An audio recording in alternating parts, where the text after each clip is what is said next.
Buenos días a todos.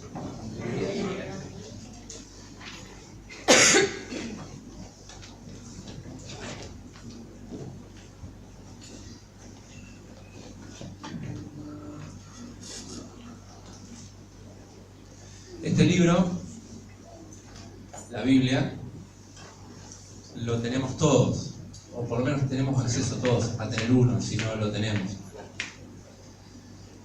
Es la revelación de Dios sobre su persona, sobre lo que hizo, desde el principio hasta el final. El último libro de la Biblia empieza diciendo, y lleva ese título, la revelación de Jesucristo. Dios se da a conocer a través de su palabra. La iglesia, nuestra iglesia, tiene como principio enseñar de este libro. Cada vez que nos juntamos, tenemos alguna meditación en él, sea los miércoles, que el objetivo principal es orar. Tenemos una breve meditación en la palabra, porque es la revelación de Dios. Algo Dios muestra siempre que abrimos su palabra. Y a nivel personal, esto no es distinto. Si uno, además de, si queremos crecer como iglesia, si uno individualmente quiere crecer en el conocimiento del Señor, tiene que estudiar la palabra por su cuenta, tiene que leer la palabra de Dios por su cuenta. Vamos a orar antes de compartir algunos versículos. Los invito a que oremos al Señor. Señor, te invocamos para que por favor con tu palabra nos ilumines todo nuestro ser, para ser conscientes, Señor, de lo precioso que hay en nuestras manos y a qué y a quién tenemos acceso cuando lo abrimos. Que este momento, Señor, nos marque la importancia y la reverencia con que tenemos que ir a tu palabra. Te lo pedimos, te lo agradecemos en el nombre de Jesús. Amén. Cuando Dios le revela, los primeros libros de la Escritura los escribió Moisés, y cuando transmite en el último libro que escribe Moisés, en el Deuteronomio, cuando escribe al pueblo de Israel los consejos, le dice estas palabras que puse hoy, dice que te mando hoy, estarán sobre tu corazón. ¿Y qué tenía que hacer? Y las repetirás o las enseñarás a tus hijos, las tenía que repetir andando por el camino, en la casa, escribirlas en los postes de las puertas. Era como que la palabra de Dios inundaba toda la vida de una familia israelita. Por todos lados, entraba por la puerta de su casa, la veía. El padre se la enseñaba a los hijos, cuando se acostaban, cuando se levantaban, cuando comían, cuando andaban por el camino. Todo el tiempo la palabra de Dios. Era el mandato de Dios de que permanentemente estén en el corazón y en todos los lados visibles y audibles donde se movían. Cuando empieza el libro de Josué, Josué es el que sigue a Moisés, lo podemos decir de memoria algunos, o algunos lo pueden decir de memoria. Josué 1:8 dice: nunca se apartará este libro, nunca, de día y de noche meditarás en él. Tenía que estar presente en la vida de Josué y en la vida de todos los israelitas. Ocurre algo curioso porque nos adelantamos unos casi 1000 años de ese momento, y un rey, Josías, restaurando el templo, o mandando a restaurar el templo, uno de los sacerdotes, ¿qué encuentra? El libro de la ley. No sé dónde estaría, en un baúl, en un arcón, en una habitación medio abandonada. Empiezan a ordenar y encuentran el libro de la ley.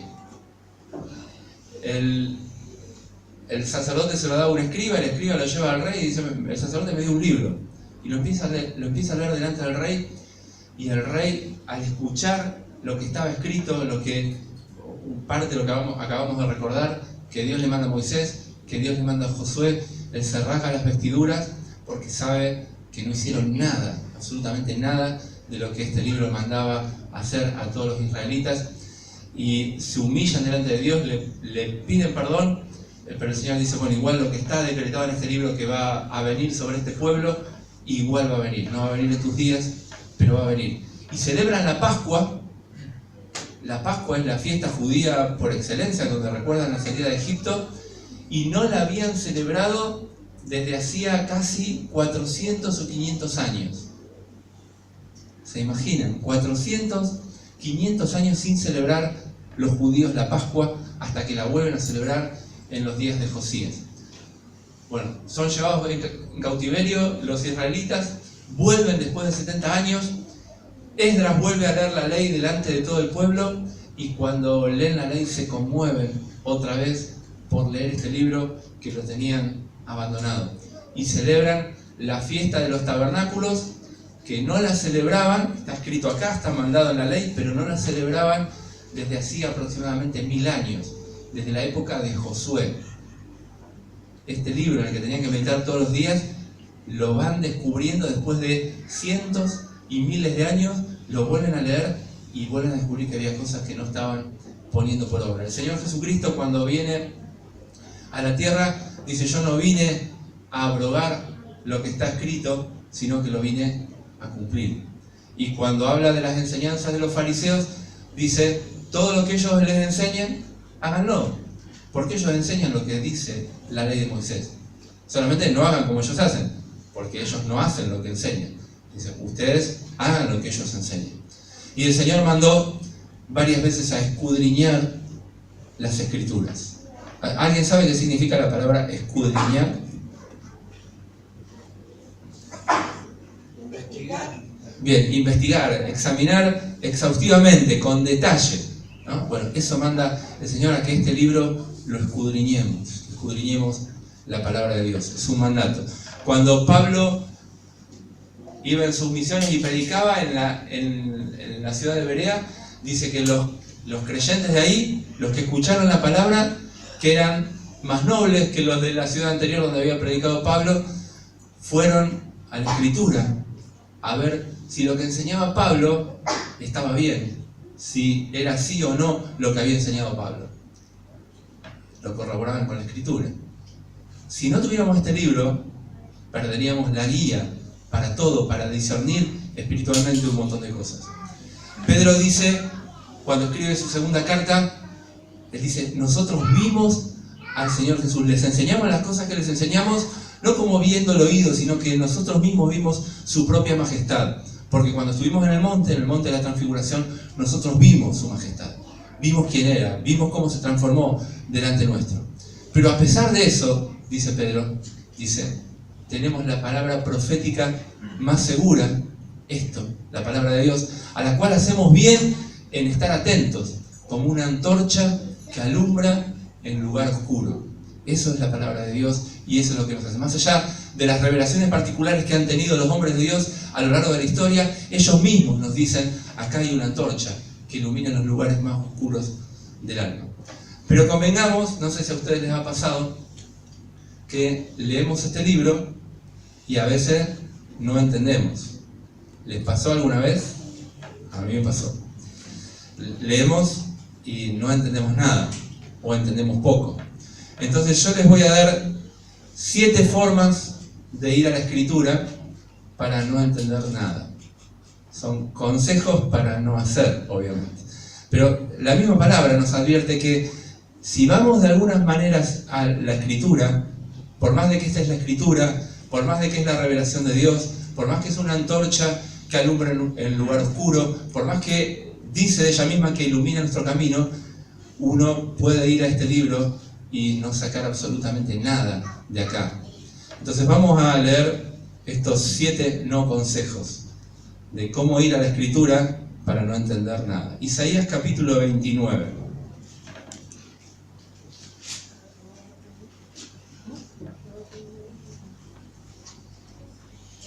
Se aplican estos consejos al revés, o sea, si no aplican estos anticonsejos, van a poder, y yo también, vamos a poder sacar cosas preciosas de la Escritura.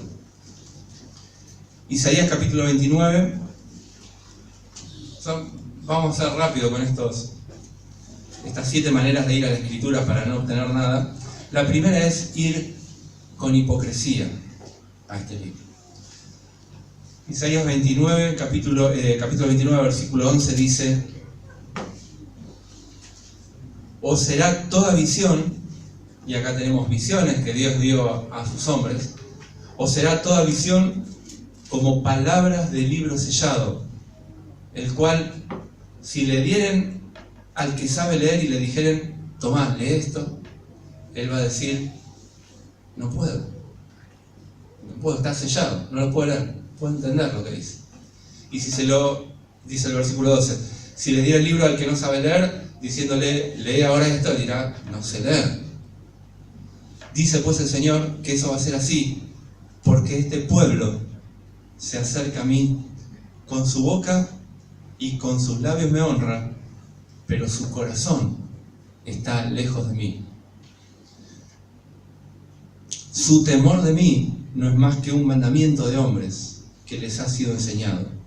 Por lo tanto, dice el Señor, he aquí que nuevamente excitaré yo la admiración de este pueblo con un prodigio grande y espantoso, porque perecerá la sabiduría de sus sabios y se desvanecerá la inteligencia de sus entendidos. Esta última parte la cita Pablo, después lo vamos a leer en la carta a los Corintios más adelante.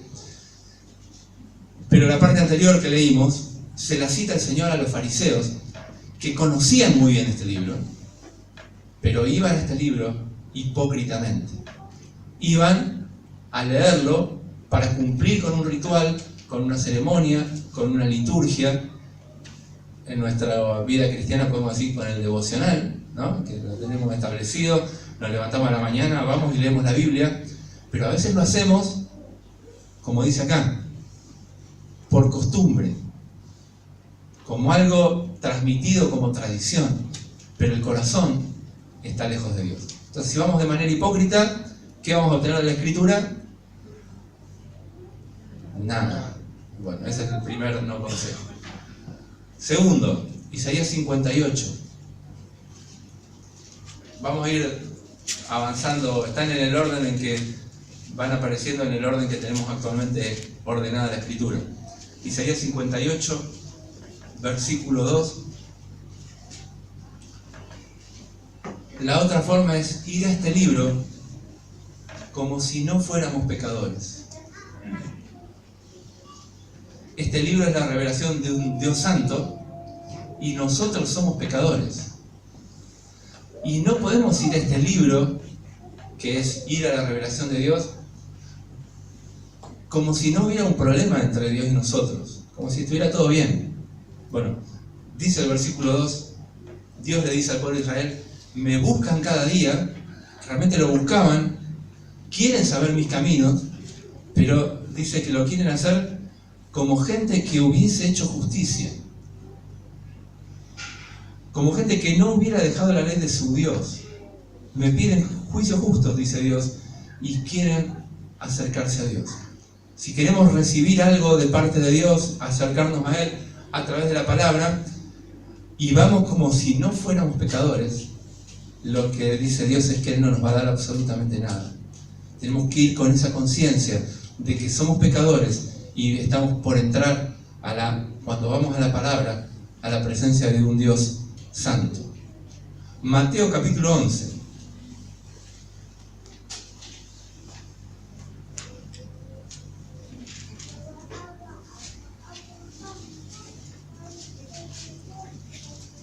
El Señor acababa de hacer milagros en las ciudades de donde Él era, en Galilea. Y podemos leer desde el versículo 20. Entonces comenzó a reconvenir a las ciudades en las cuales había hecho muchos de sus milagros, porque no se habían arrepentido, diciendo, ay de ti Corazín, ay de ti Betsaida, porque si en Tiro y en Sidón se hubieran hecho los milagros que han sido hechos en vosotras, hace tiempo que se hubieran arrepentido en silicio y en ceniza. Por tanto os digo que en el día del juicio será más tolerable el castigo para Tiro y para Sidón que para vosotras. Y tú, Capernaum, que eres levantada hasta el cielo, hasta el Hades serás abatida. Porque si en Sodoma se hubieran hecho los milagros que han sido hechos en ti, habría permanecido hasta el día de hoy. Por tanto, os digo que en el día del juicio será más tolerable el castigo para la tierra de Sodoma que para ti. Y en aquel tiempo, dice el versículo 25, en medio de un pueblo que veía y oía al Señor y sin embargo no se arrepentía, no le producía nada, el Señor dice: te alabo, Padre. En esa situación dice: te alabo, Padre, Señor del cielo y de la tierra, porque escondiste estas cosas de los sabios y de los entendidos y las revelaste a los niños. Sí, Padre, porque así te agradó. Así que la tercera forma de ir a la Escritura para no obtener nada, a la palabra de Dios, es ir con soberbia, creyéndonos sabios, y no humillarnos como se humillan los niños y reciben todo con, por decirlo de alguna manera, credulidad no es la palabra, con confianza en los adultos. Así ir a Dios con esa confianza que van los niños a los adultos. Y esa es la manera que le agradó al Padre hacerlo. Podemos leer el versículo que sigue, el 27, pues lo vamos a usar después. Dice: todas las cosas me fueron entregadas por mi Padre, y nadie conoce al Hijo sino al Padre, ni al Padre conoce alguno sino al Hijo, y aquel a quien el Hijo lo quiera revelar. Dios dice que revela estas cosas a los niños, y estas cosas no es otra que la misma persona del Padre y la misma persona del Hijo. Bueno, Mateo 13, ahí a la vuelta.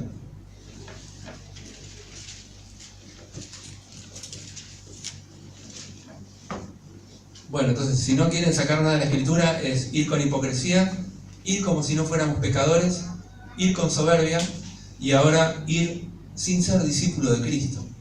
Si uno no es discípulo de Cristo y va a la Escritura, dice, fíjense lo que dice el versículo 11 de Mateo 13. Él respondiendo les dijo: porque a vosotros, podemos leer el 10 para entender el contexto. Acercándose los discípulos, le dijeron: ¿por qué les hablas por parábolas? Y él respondiendo les dijo: porque a vosotros, o sea, a ustedes que son mis discípulos, les he dado saber los misterios del reino de los cielos, pero a ellos no. Si no sos discípulo del Señor, si no estás siguiendo sus ordenanzas, el Señor no te va a dar ninguna revelación de la Escritura. Mateo capítulo 16. La otra forma de ir para no obtener nada es ir en incredulidad. Todas estas cosas no son cajones separados, se entremezclan. Ustedes van a ver que si hay soberbia, va a estar mezclada con hipocresía, con incredulidad. Bueno, como que están todas entremezcladas, no es que son cajones separados, pero en nuestra mente occidental separarlo por ahí hace bien, aunque después estas cosas estén superpuestas. Bueno, ir en incredulidad. Mateo 16, versículo 5. El Señor estaba con sus discípulos. Hace poquito había hecho el milagro de multiplicar los panes entre los 5.000 y entre los 4.000. 2 veces había multiplicado el pan. Y está con los discípulos y les dice: llegando sus discípulos al otro lado, se habían olvidado de traer pan. Versículo 5. Y Jesús les dijo: mirad, guardaos de la levadura de los fariseos y de los saduceos. Palabra de Dios, palabra de Cristo. Y ellos no entendieron.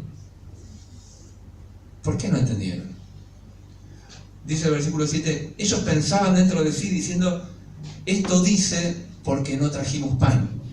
Bueno, eso nos pasa un montón de veces. Cada vez que vamos a leer la Escritura, pensamos que el Señor nos dice algo. Esto lo dice el Señor por esto y por esto. Y entendiendo Jesús, dice el versículo 8, les dijo: ¿por qué pensáis entre vosotros mismos, hombres de poca fe, que no tenéis pan? ¿No entendéis aún? ¿Ni os acordáis de los 5 panes entre los 5.000 hombres y cuántas cestas recogisteis? ¿Ni de los 7 panes entre los 4.000 y cuántas canastas recogisteis?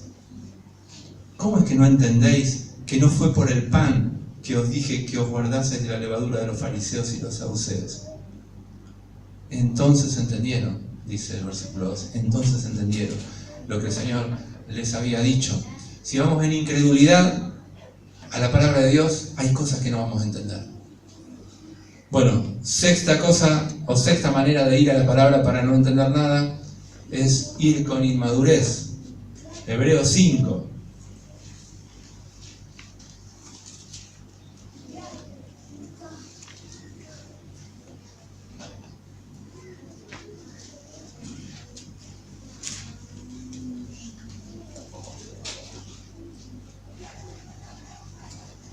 Versículo 11.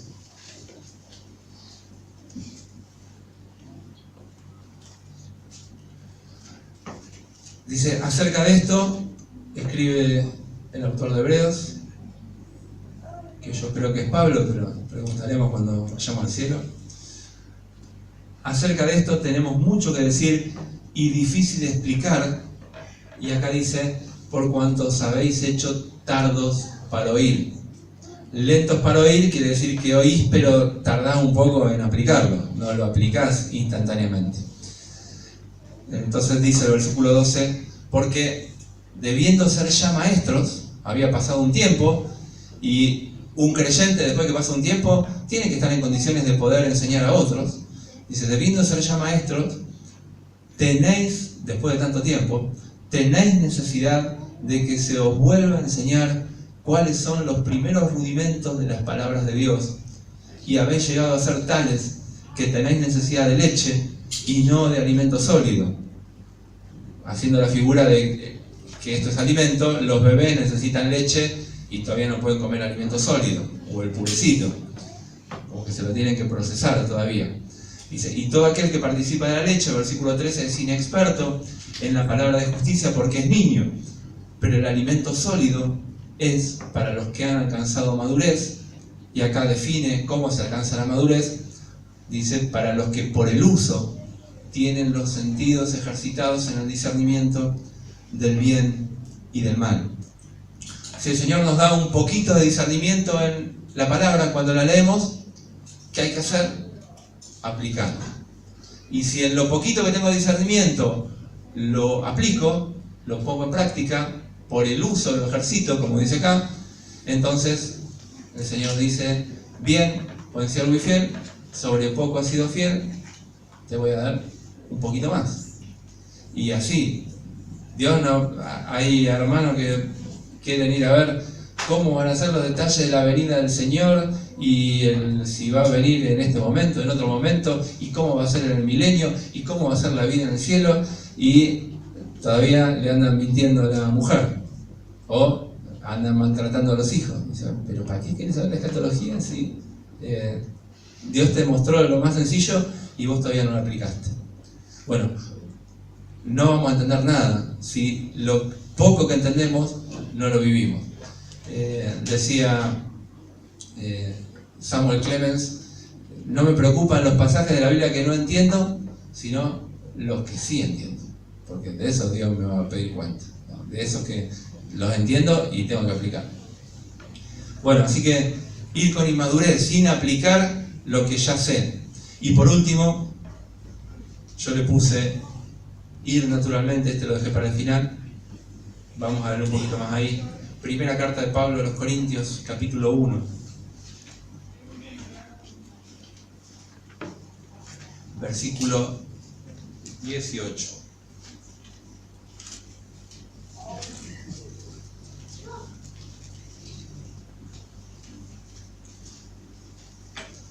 A veces vamos a este libro de manera natural. Natural es como cuando leemos una novela o leemos el diario. Vamos a ver qué me dice Dios y lo leo naturalmente. Y no somos conscientes de que cuando vamos a este libro ocurren cosas sobrenaturales. De verdad ocurren cosas sobrenaturales. Y esto es lo que está revelando Pablo acá. Dice, la palabra de la cruz es locura a los que se pierden. O podríamos leer a los que se están perdiendo. Pero a los que están siendo salvados, o a los que se salvan, esto es a nosotros.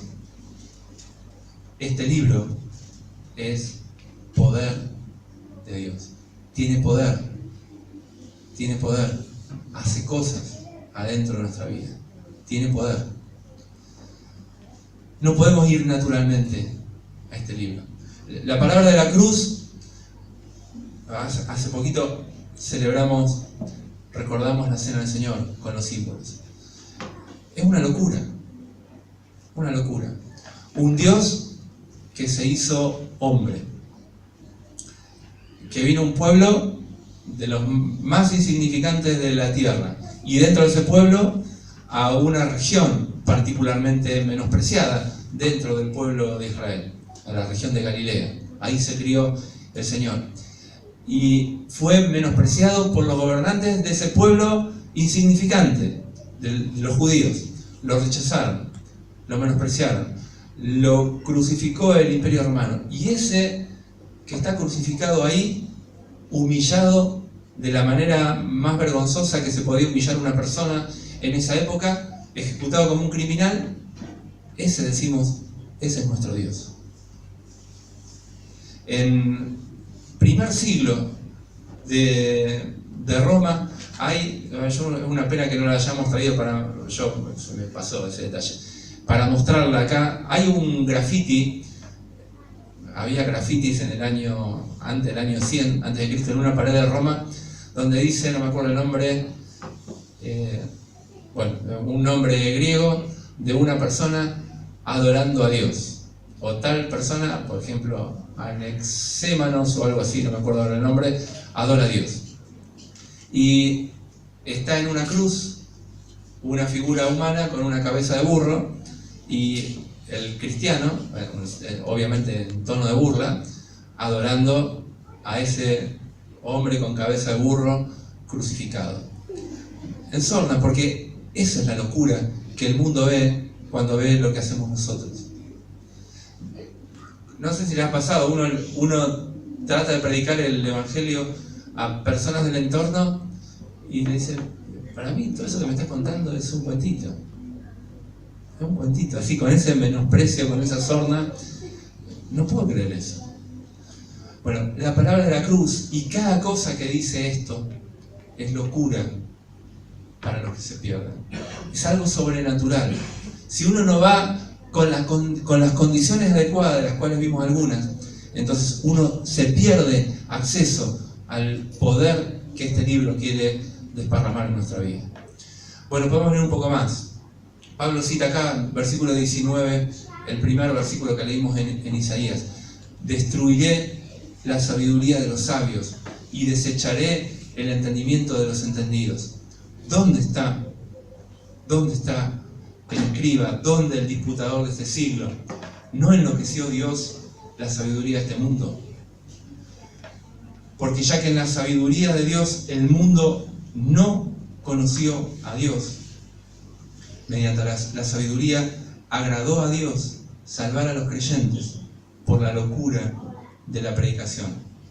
Porque los judíos piden señales y los griegos buscan sabiduría, pero nosotros predicamos a Cristo crucificado, para los judíos ciertamente tropezadero y para los gentiles locura, pero para nosotros, para los que el Señor ha llamado, así judíos como griegos, Cristo, poder de Dios y sabiduría de Dios. Bueno, los invito a volver un poquito para atrás, a 3 de los versículos que leímos. Vamos a Isaías capítulo 29.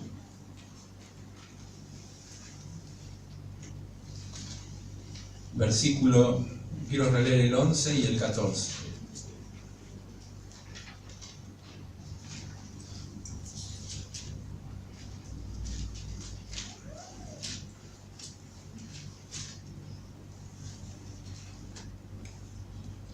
Lo que quiero mostrarles ahora es que vean lo sobrenatural que es que leamos este libro y lo entendamos. Si no ocurre algo sobrenatural, lo pasamos de largo. Dice el versículo 11 que os será toda visión como palabras del libro sellado. Y el versículo 14 dice: he aquí nuevamente excitaré yo la admiración de este pueblo con un prodigio grande y espantoso, porque perecerá la sabiduría de sus sabios y se desvanecerá la inteligencia de sus entendidos. Hay una operación particular de Dios para que no entendamos. Lo acabamos de leer. Dios se va a ocupar de hacer la maravilla de que al leer no entendamos nada, si no vamos con las formas adecuadas a las que tenemos que ir a la presencia de Dios. El otro que leímos, Mateo capítulo 11, cuando el Señor dice: te alabo, Padre, porque escondiste una acción deliberada de Dios para esconder lo que este libro quiere revelar a las personas que van con soberbia. Escondiste estas cosas de los sabios y, por el contrario, una obra sobrenatural de Dios para revelar esto a los niños. Las dos cosas a la vez.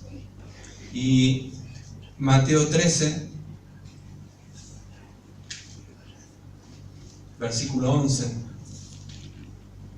Bueno, no vuelvo ahí al texto, lo recordamos, es cuando el Señor le habla a los discípulos que por parábolas hablaba y muchos no entendían, y Él les dice a sus discípulos: a vosotros os es dado. No es algo que podemos lograr por nuestra capacidad, nuestro intelecto, nuestro esfuerzo. Dios a sus discípulos les da la posibilidad de entender lo que otros no entienden. Es una obra sobrenatural. Bueno, volvamos ahí a 1 Corintios capítulo 1.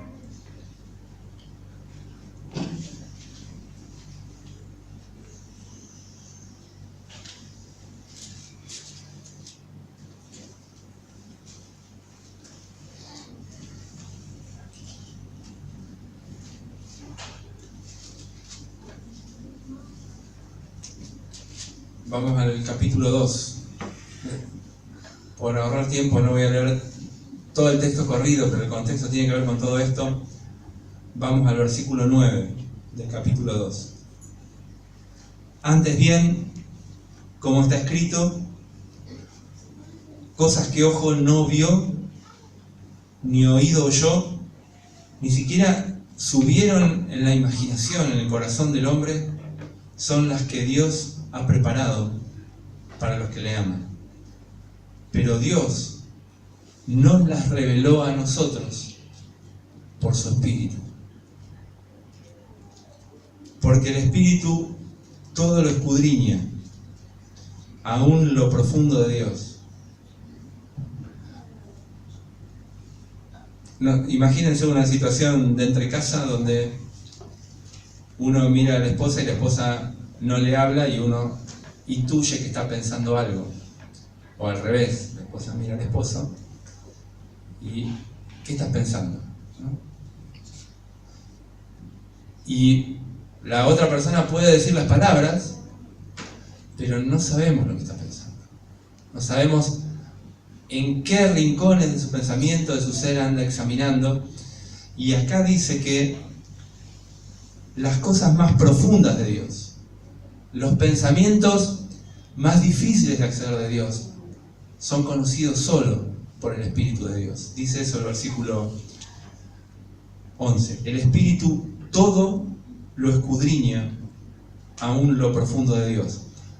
Porque ¿quién de los hombres sabe las cosas del hombre, sino el Espíritu del hombre que está en él? Así tampoco nadie conoció las cosas de Dios, sino el Espíritu de Dios. Y dice Pablo: nosotros no hemos recibido el Espíritu del mundo, sino que hemos recibido el Espíritu que proviene de Dios, para que sepamos lo que Dios nos ha concedido. Y esto hablamos, no con palabras enseñadas por sabiduría humana, sino con las que enseña el Espíritu, acomodando lo espiritual a lo espiritual. Pero el hombre natural, el que va a este libro naturalmente, sin ser consciente que necesita dentro suyo el Espíritu de Dios para poder discernir, el hombre natural no percibe las cosas que son del Espíritu de Dios, y las cosas que son del Espíritu de Dios son lo profundo de Dios. No las puede entender, porque para él son locura y se tienen que discernir espiritualmente. Y para terminar, ahí mismo, si vamos al capítulo 1,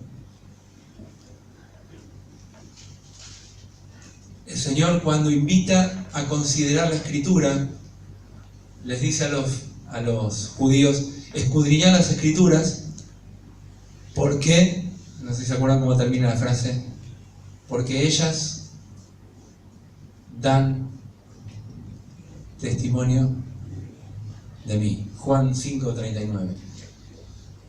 Escudriñad las Escrituras, no para saber más doctrina, no para saber detalles que tienen que ver con el conocimiento intelectual. El Señor dice: escudriñad las Escrituras, porque las Escrituras hablan de mí. Y por todos lados, no alcanza el tiempo para ir por toda la Escritura, simplemente como muestra o como botón de muestra. Quiero leer de nuevo lo que ya leímos. Versículo 18. La palabra de la cruz, 1:18. La palabra de la cruz es locura. Pero a nosotros, dice Pablo, la palabra de la cruz, la palabra es poder. Versículo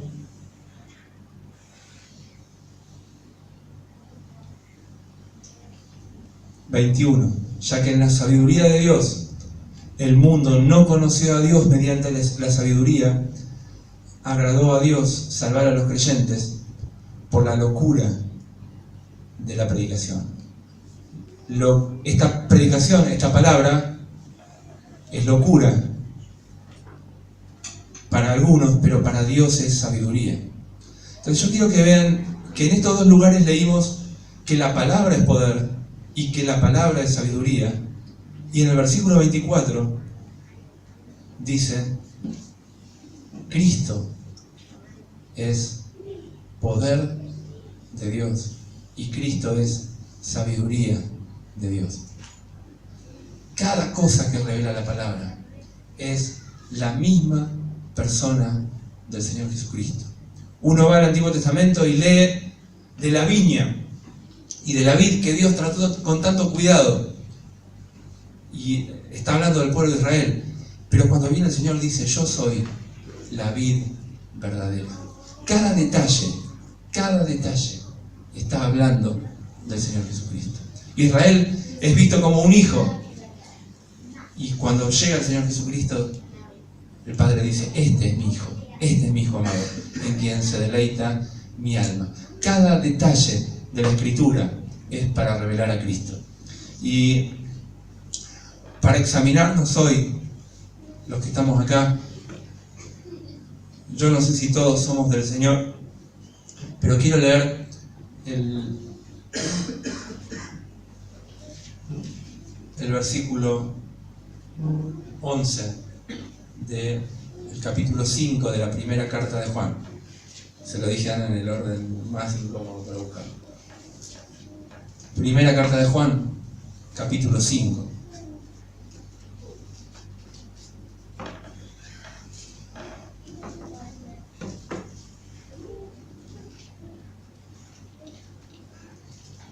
Podemos leer el 13 primero. Estas cosas os he escrito a vosotros que creéis en el nombre del Hijo de Dios, para que sepáis que tenéis vida eterna. Yo quiero que nos examinemos si realmente sabemos esto. ¿Sabemos si tenemos o no tenemos vida eterna? Porque Juan escribió esto para que sepamos, a los que creen en Dios, creen en el Hijo de Dios, para que sepamos que tenemos vida eterna. Y lo vinculo con lo que citamos en Juan 5:39, pero dejemos el texto acá. El Señor dijo: escudriñad las Escrituras, porque ellas dan testimonio de mí. Dice: a vosotros os parece que en ellas tenéis vida eterna. Y dice el Señor: ellas son las que dan testimonio de mí. Y acá Juan dice: escribo esto para que sepan que tiene vida eterna. Y uno puede preguntarse: ¿tengo vida eterna? La Escritura dice esto, esto y esto. ¿Tengo vida eterna?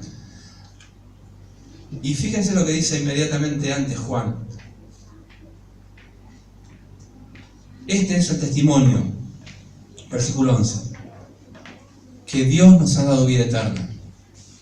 Y esta vida está en su Hijo. La vida eterna no es que entendí la doctrina. La vida eterna no es que hice la oración y recibí a Cristo. La vida eterna es si de verdad Cristo habita en mí. Porque hay gente que hace la oración, pero nunca recibe a Cristo. O sea, hace la oración de recibir a Cristo, pero no tiene la experiencia de que el Señor Jesús está viviendo dentro de él. Juan dice que está escrito esto para que sepamos si tenemos vida eterna, y la manera que acaba de decir es que chequeemos si Dios está en nosotros, no si tenemos la doctrina correcta, no si sabemos la doctrina correcta, no si creemos que es la doctrina correcta, sino si la vida del Hijo, que dice en el versículo 11, está en nosotros. Porque este es el testimonio, que Dios nos ha dado vida eterna, y esta vida está en su Hijo. El que tiene al Hijo tiene la vida. El que no tiene al Hijo de Dios no tiene la vida. Está bien tener la doctrina correcta que enseña la palabra, porque la doctrina es como la calle que nos lleva al lugar correcto. Si la doctrina es errada, no vamos a ir a Cristo. Si la doctrina es correcta, nos va a llevar a Cristo. Pero hay gente que se queda en la calle, se queda en la doctrina y no tiene a Cristo viviendo dentro. El que tiene al Hijo tiene la vida. Este libro, lo maravilloso de este libro es que nos lleva a la presencia de Dios. El texto que citó Roberto antes de que empezáramos a cantar en esta segunda reunión dice que se asombraban los que veían a los apóstoles porque no eran hombres sabios, eran hombres sin letras, y hablaban como gente que conocía esto de manera viva y tenían pasión por lo que decían y reconocían que habían estado con el Señor Jesús. Si vamos a este libro de la manera correcta, lo que va a ocurrir, este libro es la palabra y Cristo es la palabra hecha carne. Así que si vamos de la manera correcta, lo que vamos a tener es un encuentro con el Señor. Y un encuentro con el Señor cambia. Y si no cambia, no es un encuentro con el Señor. Jacob, cuando se encontró con el Señor, dijo: vi a Dios cara a cara y mi alma fue librada. Lo vi a Dios y no morí en eso. Y nos pasa cuando vamos a la Escritura, que es tal la comunión que logramos con el Señor, que podemos decir lo mismo. Me encontré con el Señor, porque me encontré con su palabra de una manera profunda, y todavía estoy acá. El Señor no me mató, el Señor tuvo misericordia de mí. Dice Pablo cuando describe todo esto: para que nadie se jacte en su presencia. Porque este libro lo que hace es llevarnos a su presencia. Que el Señor bendiga su palabra y vayamos de la manera correcta, con el temor y la reverencia que este libro nos invita a ir, para poder, cuando vayamos a Él, que no sea otra cosa distinta que ir a la misma presencia del Señor. Que Dios nos bendiga.